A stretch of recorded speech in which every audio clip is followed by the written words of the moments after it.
Changement de thème. Bienvenue à toutes et à tous. Ceci est une vidéo dans laquelle on va parler de plomberie. Je vais vous y présenter une installation sanitaire que j'ai réalisée donc pour ma maison. Elle est assez longue puisque je vais essayer de vous apporter un maximum de détails techniques ainsi que mon retour d'expérience personnelle. Mais rassurez-vous, la vidéo est chapitrée. Je vous fixe un petit peu le contexte. Il se trouve que j'ai déménagé dans une ancienne maison dans laquelle il y a en gros tout à refaire, dont la plomberie. Il y avait déjà une installation de plomberie en place dans cette maison, vétuste, et comme on part sur de gros travaux et sur une réattribution complète de la fonction de chaque espace, eh bien, il me semblait plus intéressant de refaire carrément toute l'installation de plomberie. Donc on va en parler ici, et je précise qu'on ne parlera que de la partie alimentation en eau, donc le réseau sous pression. C'est une vidéo qui s'adresse aux personnes amateurs, je n'ai normalement pas de conseils à donner aux professionnels. Je précise que je ne suis pas un pro de la plomberie, j'ai appris ça sur le tas. Donc pour cette raison, ne prenez pas forcément pour exemple tout ce que vous allez pouvoir voir dans cette vidéo. Il est possible qu'il y ait des erreurs qu'il ne faille pas reproduire. Donc gardez votre esprit critique et essayez de vous renseigner aux bons endroits pour avoir de bonnes informations sur le plan technique. En plomberie, il y a des normes à respecter. Moi, je ne les connais pas ou très peu. Je fais l'installation donc en fonction de mes connaissances et de mon bon sens personnel. Alors ne prenez pas forcément cette méthodologie comme exemple, bien sûr. Si vous êtes en logement collectif, faites bien attention à faire des travaux de plomberie de très grande qualité parce qu'il ne faut pas risquer d'occasionner un dégât des eaux chez votre voisinage. Quelques conseils à vous donner avant de poursuivre. Si vous vous lancez dans la plomberie, essayez de faire vos chantiers un jour où vous avez un magasin de bricolage ouvert. De cette façon, si jamais vous endommagez quelque chose ou que ça se passe mal, vous pouvez toujours en catastrophe sauter sur le magasin de bricolage pour aller acheter une pièce et vous dépanner. Si vous ne connaissez pas très bien ce domaine de la plomberie, réfléchissez bien avant de commencer à démonter quelque chose. Réfléchissez aux efforts mécaniques qui vont s'appliquer sur certaines pièces. Parce que dans ce domaine-là, il est possible, surtout quand on ne connaît pas le matériel auquel on s'attaque, il est possible de l'endommager rien qu'en voulant le démonter. Un exemple tout bête, parfois en démontant un raccord, on peut endommager le joint qui se trouvait dans le raccord. On avait un joint qui était tranquillement en place, un peu vieillissant mais encore étanche, et au moment où on démonte, eh bien, ça fait la contrainte de trop et le joint meurt. Si vous n'avez pas le joint de rechange, vous pouvez être très embêté et ne pas pouvoir remettre en eau. Voilà, donc ça c'est des choses auxquelles il faut penser avant de se lancer dans des chantiers, aussi petits soient-ils.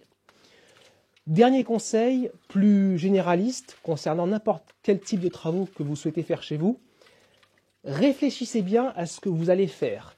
Essayez de faire des installations de qualité et qui seront pensées pour pouvoir vous satisfaire indéfiniment dans le temps du point de vue de la fonctionnalité. Je vous dis ça parce que moi, ça fait des semaines maintenant que je vis dans cette habitation dans laquelle il y a tout à refaire. C'est pas beau du tout. Et personnellement, cet aspect non esthétique, j'y faisais complètement abstraction au bout de quelques jours seulement. Par contre, j'ai remarqué que s'il y avait un évier mal disposé ou un escalier trop étroit qui va nous gêner dès qu'on veut déménager des choses, ou s'il y a une hauteur de porte trop basse qui fait qu'on va se cogner, voilà, s'il y a des choses qui posent des problèmes de fonctionnalité, j'ai remarqué qu'on ne pouvait pas s'habituer et qu'on pourrait indéfiniment s'énerver à chaque fois qu'on a affaire au truc qui est mal foutu. C'est pour ça que je vous conseille de bien penser à l'avance de façon à faire des choses satisfaisantes au niveau fonctionnalité, de façon à ne pas galérer. L'esthétique, ça peut se revoir en principe plus facilement après que les choses lourdes comme les installations de plomberie ou les choix qu'on fait en maçonnerie. On commence donc dans la salle de bain, encore en travaux, pièce dans laquelle j'ai fait la majeure partie des travaux de plomberie, et pièce dans laquelle se trouve désormais l'arrivée d'eau générale, donc ça correspond à ce tuyau noir. Alors l'arrivée d'eau, je l'ai déplacée ici. À l'origine, elle arrivait dans la maison à un endroit qui n'était pas pratique par rapport à la future reconfiguration des pièces. Donc dès le début du chantier, enfin avant même, j'avais l'idée de la déplacer donc dans la salle de bain. Mais je précise que le déplacement effectif de l'arrivée d'eau se fait en pratique au dernier moment. C'est-à-dire que j'ai d'abord créé les nouvelles installations sanitaires que vous voyez en partie ici, et ça n'est qu'au moment où j'étais sûr qu'elles pourraient fonctionner sans problème de fuite ou autre, que là, j'ai débranché le tuyau d'arrivée générale de là où il était, alimentant donc les anciennes installations, pour venir le brancher ici et donc alimenter désormais les nouvelles installations.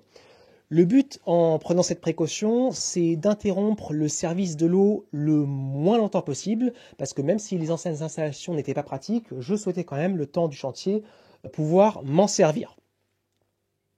Deux remarques à faire. Le sol n'est pas fait, c'est encore de la terre battue. Donc j'ai fait toute la plomberie avant de faire le sol parce que la priorité c'était de pouvoir emménager dans la maison, ce qui demande de pouvoir se servir des installations sanitaires. Donc là c'est possible, même si c'est un peu sportif au niveau de la baignoire. Deuxièmement, ce mur-là ainsi que celui-ci sont les murs définitifs. Il n'y aura pas de doublage placo-plâtre par-dessus.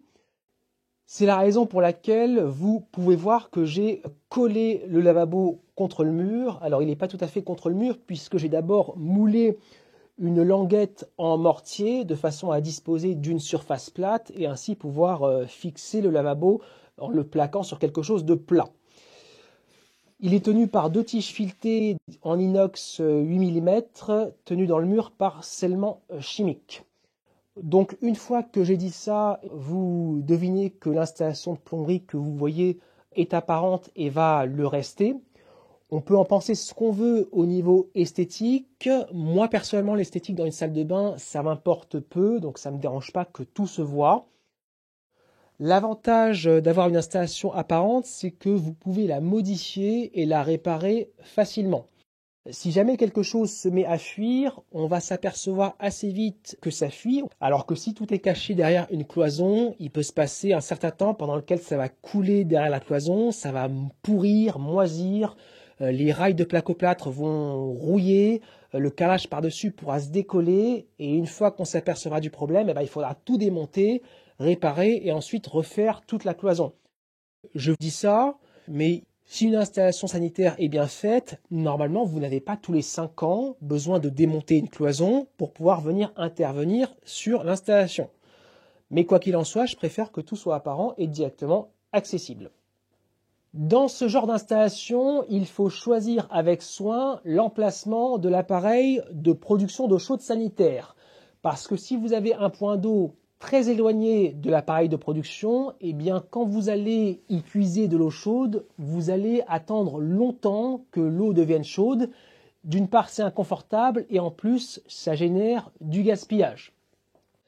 Donc l'idéal, à mon sens, pour éviter ce problème-là, c'est de coller la cuisine à la salle de bain, les pièces qui demandent a priori le plus d'eau chaude, et d'installer l'appareil de production pas très loin de ces deux pièces-là, voire comme je l'ai fait ici, dans une de ces deux pièces. Vous limiterez ainsi la longueur de tuyau parcourue par de l'eau chaude. Alors après, malheureusement, c'est tout le problème. Selon la configuration de la maison et selon la lourdeur des travaux qu'on est prêt à faire, on ne peut pas forcément choisir au mieux l'emplacement de l'appareil de production. Donc si malgré tout vous avez un point d'eau qui est très éloigné du ballon et que le temps d'attente de l'eau chaude vous gêne, vous pouvez envisager de réaliser un bouclage d'eau chaude sanitaire. Solution très intéressante, mais je conseille d'y avoir recours en dernier recours parce que c'est quand même complexifier un petit peu l'installation sanitaire. J'ai choisi un ballon d'eau chaude mixte qui pour l'instant n'est utilisé qu'en mode électrique. Nous avons ici deux filetages correspondant à un serpentin qui est à l'intérieur du ballon. Et on peut donc faire circuler de l'eau chaude produite par ce qu'on veut dans ce serpentin afin de réchauffer l'eau chaude sanitaire dans le ballon. Et ceci me laisse la possibilité plus tard de pouvoir produire l'eau chaude sanitaire soit par panneau solaire thermique, soit par poêle à bois bouilleur, soit un mix des deux. Présentation générale de l'installation. Donc nous avons ici, on l'a vu tout à l'heure, le tuyau d'arrivée d'eau générale qui vient de la ville. En amont de celui-ci, nous avons le compteur d'eau au niveau duquel on a un clapet anti-retour Là, nous avons un raccord à compression qui permet de venir se connecter à ce type de tuyau en polyéthylène. Et ensuite, nous avons de visser à ce raccord la vanne de coupure générale. Alors, ces deux pièces-là, raccord plus vanne, sont des éléments neufs. Je les ai remplacés. À l'origine, dans la maison, donc, on avait ceci. Un combo raccord à compression plus vanne, donc 2 en 1. Ça marchait très bien, mais j'ai préféré remplacer ça parce que je me suis rendu compte que ça crée un goulet d'étranglement, puisque le diamètre intérieur dans lequel l'eau passe là-dedans est de 15 mm, alors que le diamètre intérieur de ce type de tuyau-là est de 19 mm, pour un diamètre extérieur de 25. Et sachant que ici, dans la commune, la pression statique, elle n'est pas énorme, environ 1,7 bar, j'ai préféré éliminer ce truc-là qui ne pouvait que causer des baisses de pression dynamique. Et bien sûr, avant d'acheter ces deux éléments en remplacement, je me suis assuré que eux ne créaient pas non plus de réduction de diamètre au niveau du passage de l'eau. J'ajoute que quand vous démontez un raccord à compression, vous devez faire attention à l'ordre dans lequel les différentes pièces qui le composent se présentent. Parce que bien évidemment, quand on le remonte, ça se fait en respectant l'ordre d'assemblage des pièces. Autrement, ça risque de fuir. Il n'y a pas de réducteur de pression à l'entrée parce que la pression est déjà assez faible comme ça, donc c'est vraiment pas la peine. L'eau froide continue ensuite pour desservir ce collecteur d'eau froide au niveau duquel on a différentes sorties pour desservir différents points d'eau. L'eau froide continue ensuite ici pour venir alimenter le ballon d'eau chaude sanitaire. L'eau ressort chauffée pour venir desservir le collecteur d'eau chaude au niveau duquel on a différentes sorties à partir duquel on dessert différents points d'eau alimentés en eau chaude. Alors ne faites pas attention à ça, c'est à cause d'une erreur de choix de ma part et de changement au niveau de plan du chantier. Normalement, pour éviter cette bizarrerie, j'aurais dû choisir un collecteur à 4 sorties.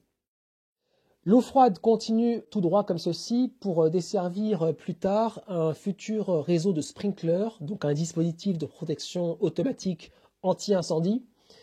Alors comme l'eau ne circule jamais, en tout cas on l'espère, dans les circuits anti-incendie, c'est une eau qui stagne et qui peut donc se salir. On n'a donc pas envie qu'en cas de coupure d'eau du réseau, l'eau dans le circuit anti-incendie puisse redescendre et contaminer en quelque sorte la partie sanitaire. Pour éviter que ceci arrive, j'ai inséré ici un clapet anti-retour. J'ai eu à faire quelques joints en filasse pour assembler certains éléments. Je ne vais pas en parler plus que ça en détail puisque c'est très connu, c'est facile à faire et à la portée de n'importe qui. Il y a une pratique couramment répandue qui consiste à installer au niveau de chaque sortie de collecteur une vanne permettant de couper individuellement tel ou tel point d'eau au cas où on a une fuite sur un point d'eau particulier par exemple. Ça permet d'assurer une continuité de service. À l'origine, dans cette installation, je voulais bien faire et j'avais prévu d'installer des vannes partout. Vous pouvez constater que finalement, je ne l'ai pas fait. Vous voyez donc que j'ai branché mes tuyaux directement au niveau des sorties des collecteurs.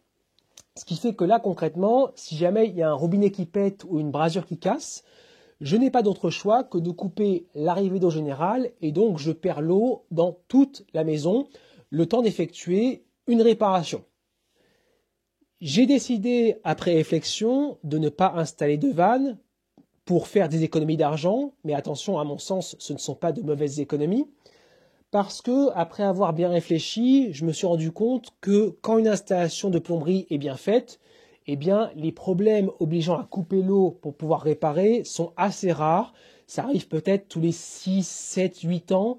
Et donc, si tous les 6, 7, 8 ans, il faut couper l'arrivée d'eau générale et ne plus avoir d'eau, le temps de réparer, c'est pas très gênant. Ça ne justifie pas d'installer des vannes partout, à mon sens. Après, vous faites comme vous voulez. J'ai définitivement abandonné l'idée d'installer des vannes individuelles partout quand je me suis rendu compte qu'il était tout à fait possible de condamner une sortie sans avoir installé de vanne. Alors ça, je vous explique maintenant comment faire parce que ça peut vous intéresser. Si une fuite se produit plus loin, on commencera par couper l'arrivée d'eau générale. On viendra ensuite déboulonner l'écrou correspondant à la sortie au niveau de laquelle on a une fuite. On viendra insérer une pièce de 2 centimes d'euro entre le collet battu en cuivre et le joint. Et ensuite, on viendra resserrer l'écrou. On formera ainsi un bouchon qui condamne la sortie au niveau de laquelle on a une fuite. Une fois que ce bouchon est constitué, on peut bien sûr rouvrir l'arrivée d'eau générale et retrouver l'eau dans le reste de la maison. Et on peut faire la réparation quand on veut, puisque ce type de bouchon tient très très longtemps. Vous pouvez voir que je m'en sers en ce moment, ici et là. On peut voir la pièce de 2 centimes d'euros de l'autre côté. Donc là, c'est bouché puisqu'il y a un évier que je n'ai pas encore installé. Condamner une sortie comme je viens de vous le décrire, ça prend à peu près 3 minutes et ça demande simplement de savoir manier une clé à molette. Sachant ça, plus la rareté des problèmes, pas besoin à mon sens d'installer des vannes partout. Si vous êtes intéressé par cette méthode de condamnation, je vous conseille de stocker, pas loin d'ici, un panier dans lequel vous garderez des joints correspondant à la taille des sorties, ainsi que 2 pièces de 2 centimes d'euros. Compte tenu de la rareté des problèmes de plomberie, ces vannes individuelles sont des choses qui ne sont quasiment jamais manœuvrées. À cause de ça, elles risquent de se gripper et là on peut donc tomber dans une situation absurde qui est qu'on aurait investi de l'argent pour avoir des vannes partout qui risquent de se retrouver inopérantes précisément le jour où on en a besoin. Sachez aussi qu'il existe des collecteurs avec des petites vannes intégrées. C'est tout de même une solution que j'ai plutôt envie de vous déconseiller parce que, par curiosité, j'ai comparé le diamètre intérieur dans lequel l'eau passe dans ces collecteurs à vannes intégrées avec le diamètre intérieur d'une vraie vanne au filetage 15x21 compatible avec les sorties d'un collecteur. Et je me suis rendu compte que le diamètre des vannes dans ces collecteurs à vannes intégrées est plus petit, donc ça crée des goulets d'étranglement qui peuvent vous limiter le débit. Donc si vraiment vous voulez absolument avoir des vannes partout, je vous conseille d'acheter les collecteurs et les vannes à part, même si ça revient plus cher. Pour en finir avec ce sujet de continuité de service, vous pouvez voir que j'ai ici une paire de tuyaux eau chaude eau froide qui part des collecteurs, la paire du bas. On la retrouve ici. Il y a une première dérivation dessus avec laquelle j'alimente le lavabo. Et ensuite, les tuyaux continuent pour alimenter le robinet de la baignoire. Il n'y a pas de vanne d'arrêt juste avant le robinet du lavabo et pas non plus juste avant le robinet de la baignoire. Donc là, concrètement, si un des deux robinets casse, au niveau de la cartouche par exemple, je serai obligé de condamner le départ commun aux deux. Personnellement, cet aspect de dépendance ne m'inquiète pas compte tenu de la rareté des problèmes de plomberie. Il y a des personnes qui préfèrent avoir au niveau de leur collecteur une paire de tuyaux qui part pour n'alimenter que le lavabo et une autre paire de tuyaux qui part n'alimenter que le robinet de la baignoire et avec en plus au niveau des collecteurs les fameuses vannes individuelles. Moi, je trouve personnellement que c'est pas la peine d'augmenter les coûts d'installation pour pousser à ce point la continuité de service.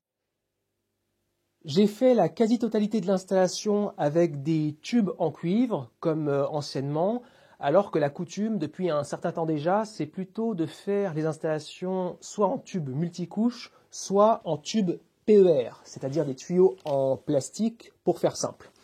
J'ai préféré tout faire en cuivre parce que le cuivre, c'est une valeur sûre. On sait que si une installation en cuivre est bien faite, eh bien qu'elle peut tenir de l'ordre de quelques décennies. Par contre, je ne sais pas ce que valent sur la durée les nouveaux types de tuyaux ainsi que les raccords qui y sont associés.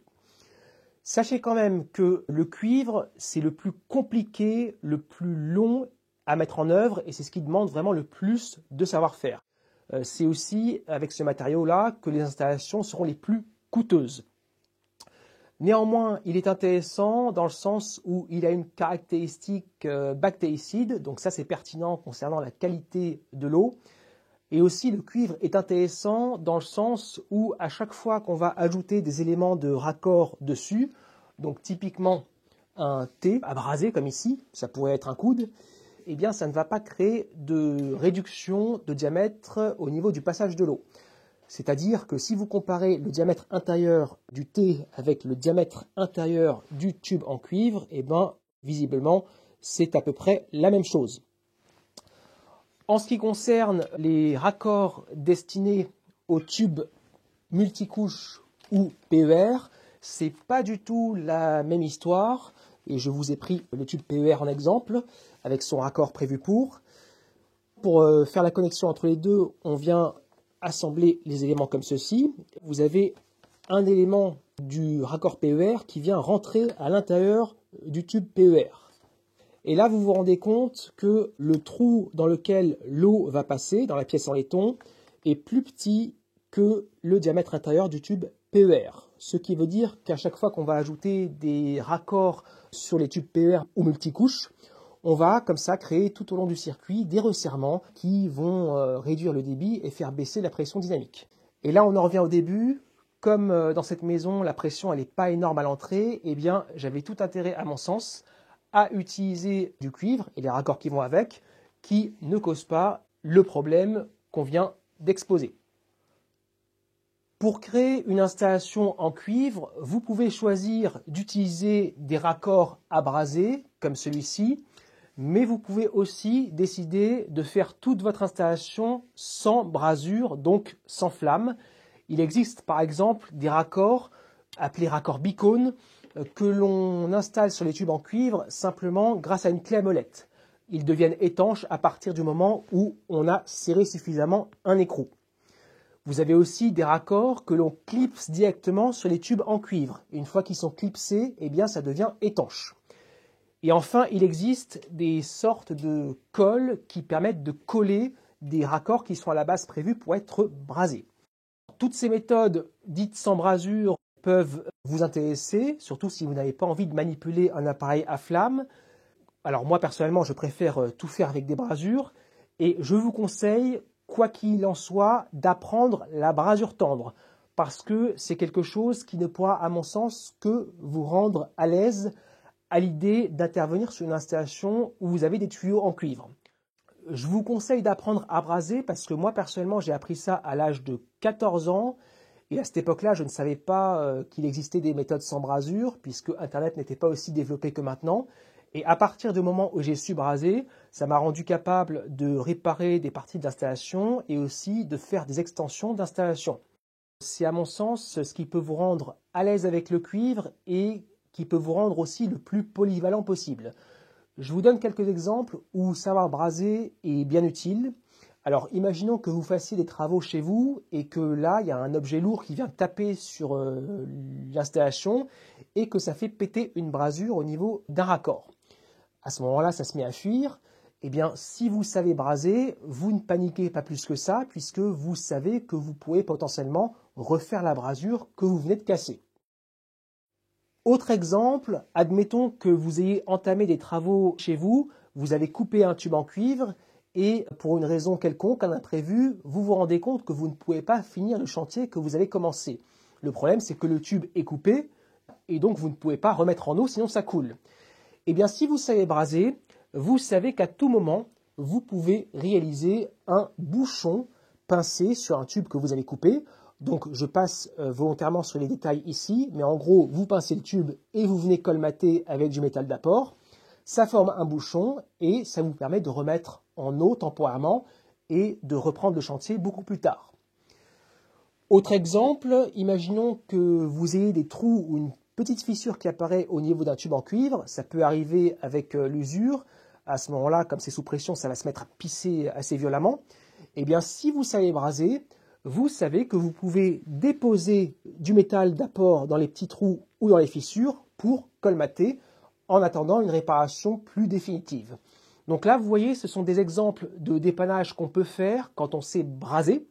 Et vous voyez que dans ces exemples-là, il n'y avait pas besoin d'avoir une quelconque pièce de rechange chez soi en stock.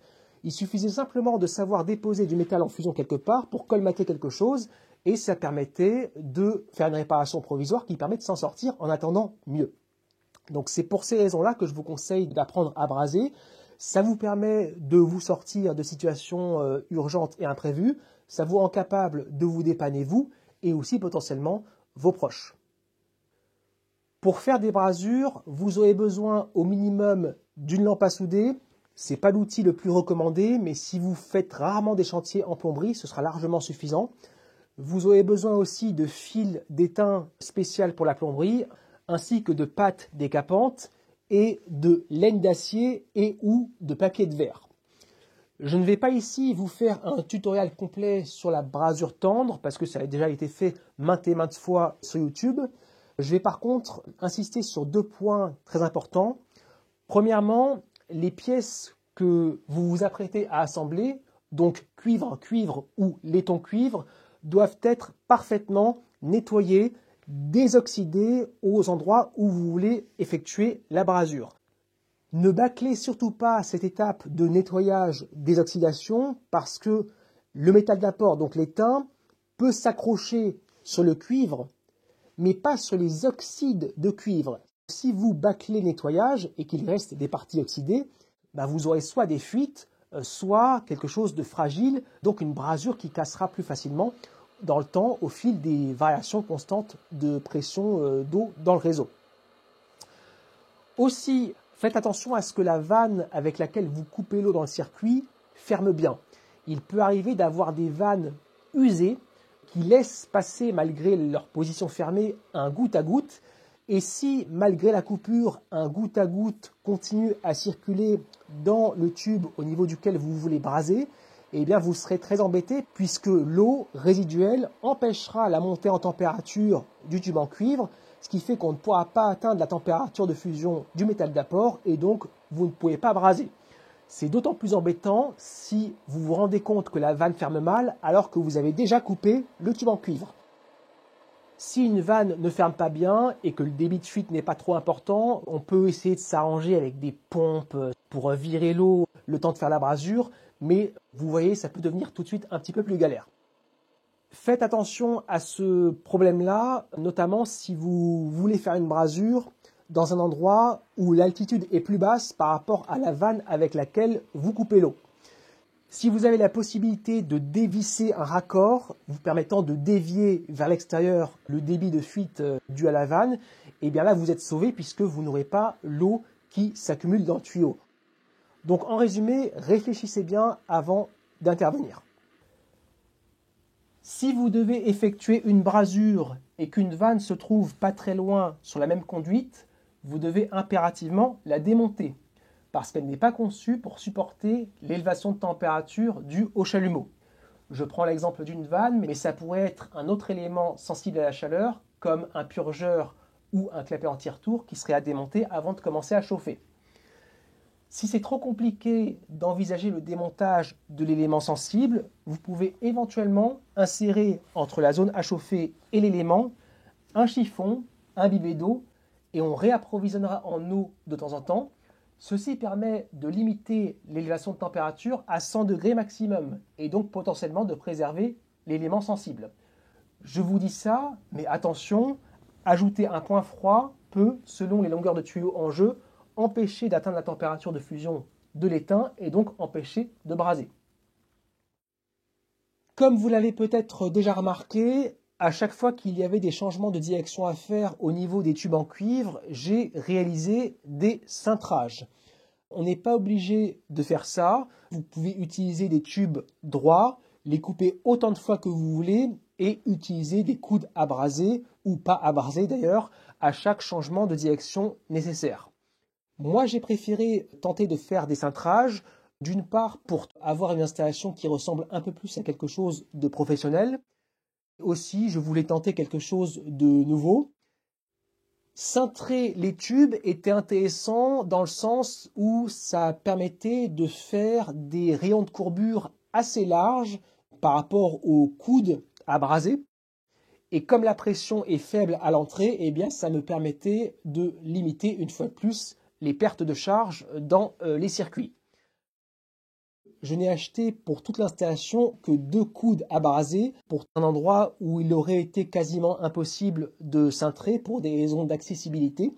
Donc ça permet de faire des économies de raccords, enfin de coudes précisément.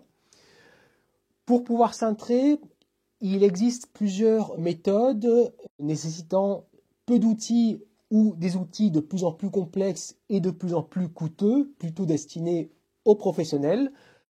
Moi, j'ai choisi la méthode qui ne demande pas d'investissement, qui est la plus difficile à mettre en œuvre et qui est par contre la plus polyvalente au niveau des formes qu'on peut donner au tube. Donc j'ai fait tous mes cintrages en faisant ce qu'on appelle du cintrage au sable et à chaud. En gros, ça consiste à remplir un tube en cuivre de sable afin d'occuper le volume à la place de l'air. Et une fois que le volume est occupé, on peut venir chauffer une zone du tube en cuivre pour le ramollir. Et ça permet, avec de grandes précautions et en respectant certaines règles, de tordre le tube et de lui donner la forme qu'on veut pour qu'il s'adapte aux différents points de l'installation. Donc l'idée en faisant du cintrage, c'est d'acheter les barres en cuivre les plus longues possibles, de les plier autant de fois que nécessaire pour pouvoir ensuite les poser directement sur des supports. Pour cintrer au sable, on préconise habituellement un chalumeau oxyacétylénique, mais en pratique, pour les tubes en cuivre, on peut cintrer simplement à l'aide d'un chalumeau monogaz utilisant du butane ou du propane, à condition qu'il soit assez puissant. On ne peut pas faire ça a priori avec une simple lampe à souder. Je ne vais pas ici vous faire un tutoriel complet sur le cintrage au sable, vous en trouverez sur YouTube. Je vais par contre vous donner quelques petites astuces perso. Premièrement, sachant que c'est pas facile à faire, assurez-vous d'avoir le temps de vous lancer là-dedans et la patience. Et entraînez-vous sur des chutes de cuivre parce qu'il est possible de rater les pièces, donc ne tentez pas directement des pièces prévues pour un usage sur l'installation.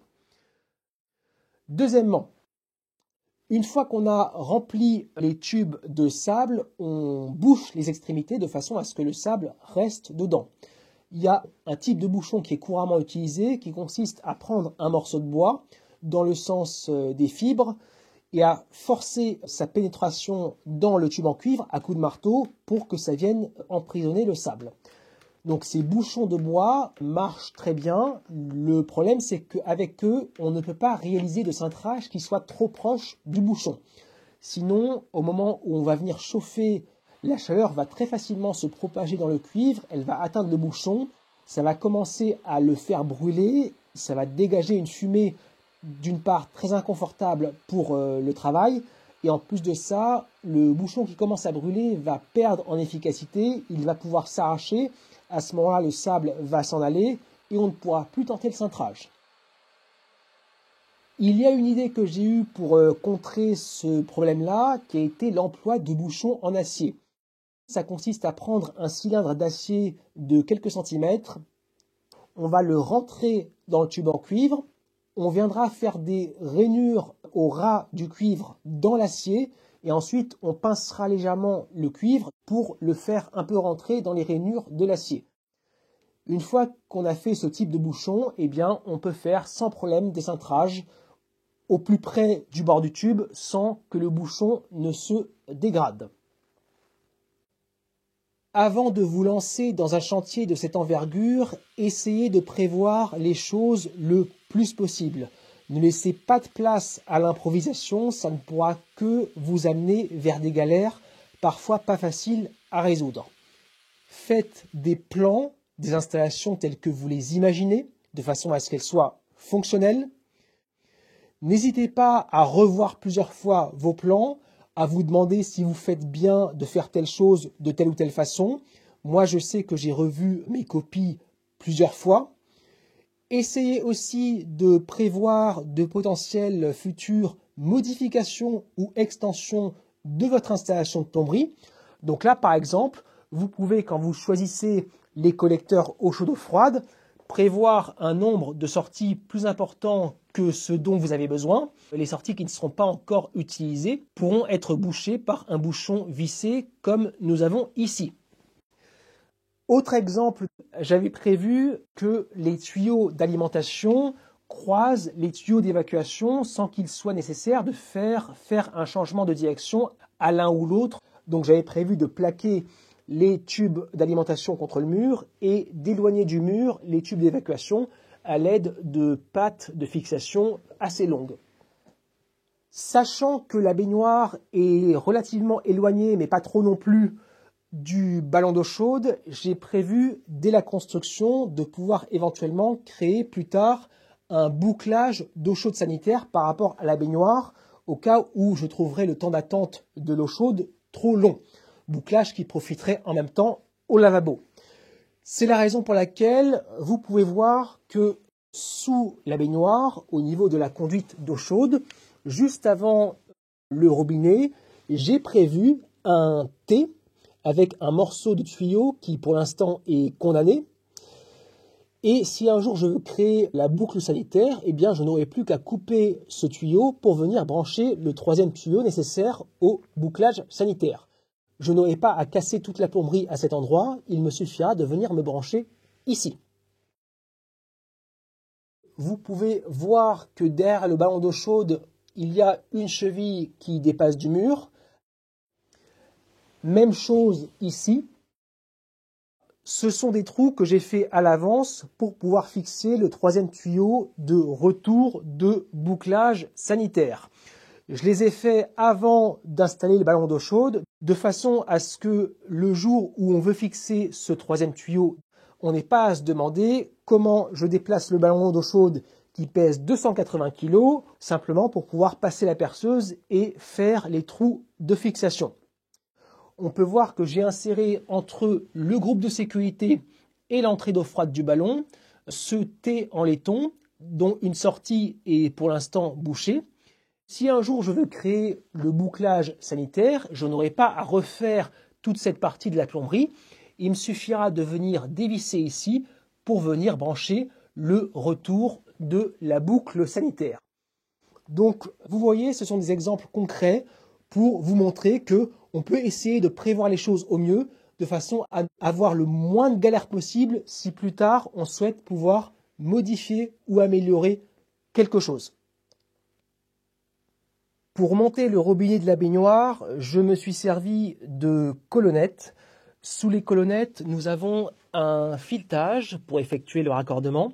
Pour faire la liaison entre les tuyaux venant du mur et les colonnettes, eh bien, j'ai fait des cintrages au sable, comme un peu partout.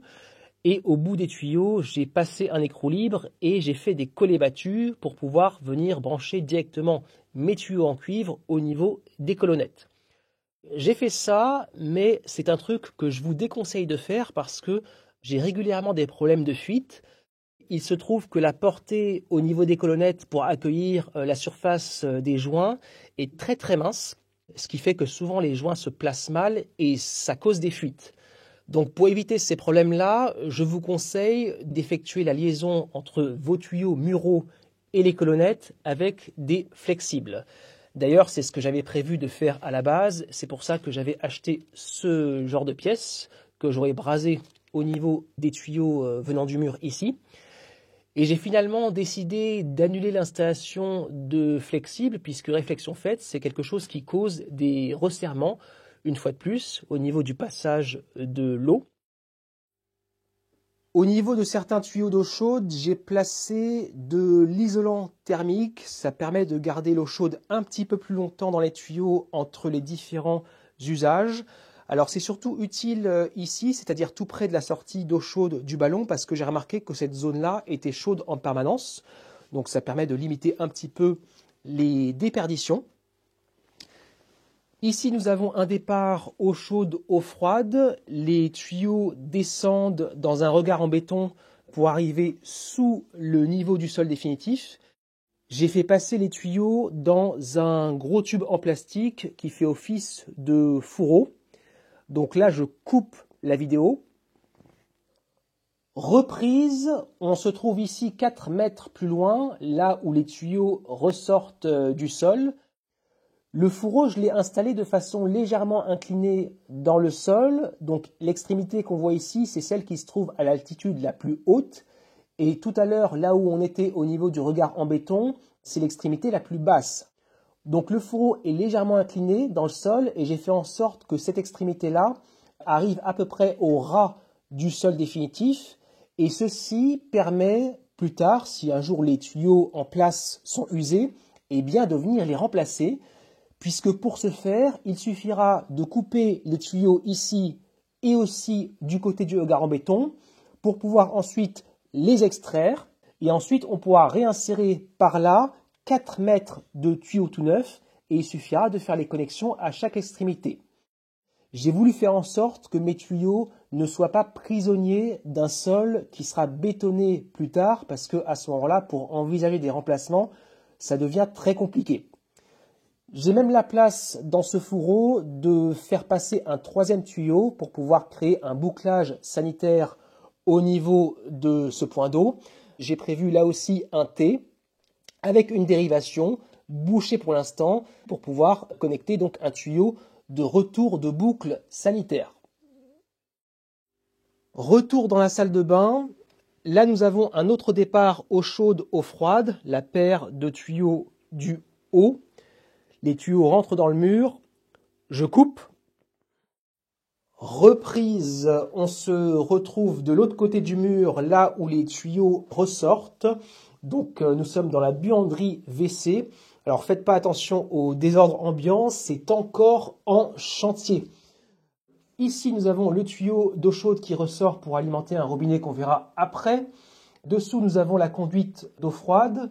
On a une première dérivation qui continue ici avec toujours du cintrage au sable pour desservir plus tard un futur robinet de puisage dont l'emplacement n'est pas encore choisi définitivement.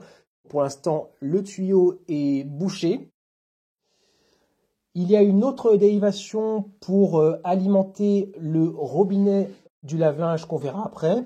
Alors là, nous avons un cintrage au sable raté. C'est pour ça que la courbe paraît un petit peu bizarre. En fait, quand vous faites du cintrage au sable, il y a des règles à respecter et il y a notamment des rayons de courbure minimum possibles. C'est-à-dire qu'on ne peut pas faire une courbe trop prononcée au niveau du tuyau, sinon le cuivre va se déchirer à force de s'étirer. C'est ce qui m'est arrivé ici, puisque là, j'ai fait un cintrage improvisé, j'avais complètement oublié ces règles. Et pour pouvoir réparer les fissures, eh bien, j'ai fait de la brasure forte, c'est-à-dire que j'ai déposé du cuivre en fusion dans les fissures. Donc la brasure forte, c'est aussi quelque chose qui peut pas mal vous dépanner. La conduite d'eau froide continue là-haut, on verra après pourquoi aussi. Il n'y a pas de dérivation pour alimenter la chasse d'eau parce que j'avais prévu de le faire avec ce tube PER qui est relié à une pompe qui pompe de l'eau de pluie. Ici, le capteur de niveau d'eau à installer dans le réservoir.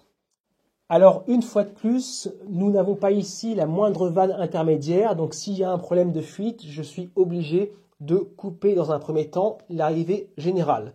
Je le redis, cet aspect ne m'inquiète pas personnellement. Je sais que s'il y a un problème, je vais faire en sorte de réparer très très vite.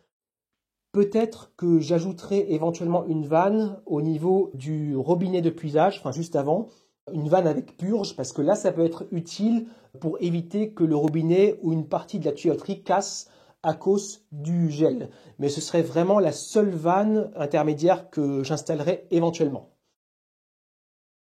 De l'autre côté de cette cloison, eh bien, nous avons ce robinet de baignoire que j'ai choisi d'installer pour pouvoir exploiter aisément ce magnifique lavoir.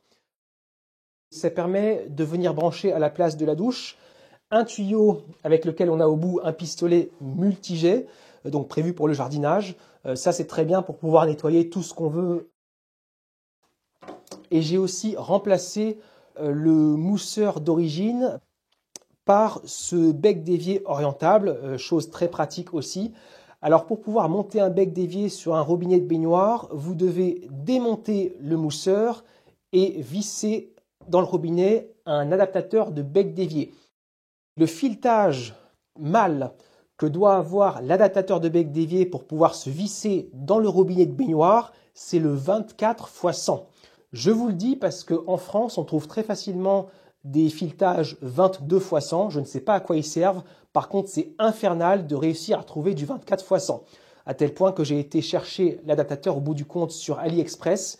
Et même sur ce site-là, j'ai eu du mal à le trouver. Là, nous avons une pièce en impression 3D pas très bien faite que j'ai créée pour pouvoir mieux agripper quand on a les mains mouillées la poignée de changement de mode.